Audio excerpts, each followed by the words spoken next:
পৃথিবীর চারপাশে বেড়েই চলেছে আবর্জনা, আর তার জেরেই বাড়ছে আশঙ্কা। কেবল 2024 সালেই 1200টি বস্তু মহাকাশ থেকে খসে পড়েছে পৃথিবীতে। অদূর ভবিষ্যৎ বড়সড় বিপদ বাঁধবে না তো? ভয় বাড়ছে বিজ্ঞানীদের। তবে জানেন কি এই আবর্জনা?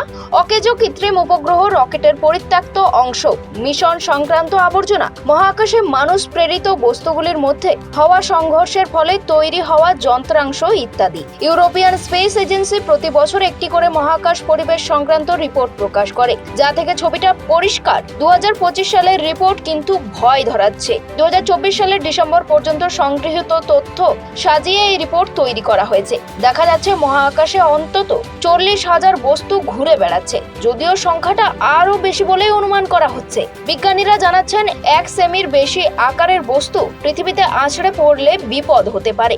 12 লক্ষের বেশি মহাকাশে বর্জ্য জমেছে বলে আশঙ্কা করা হচ্ছে।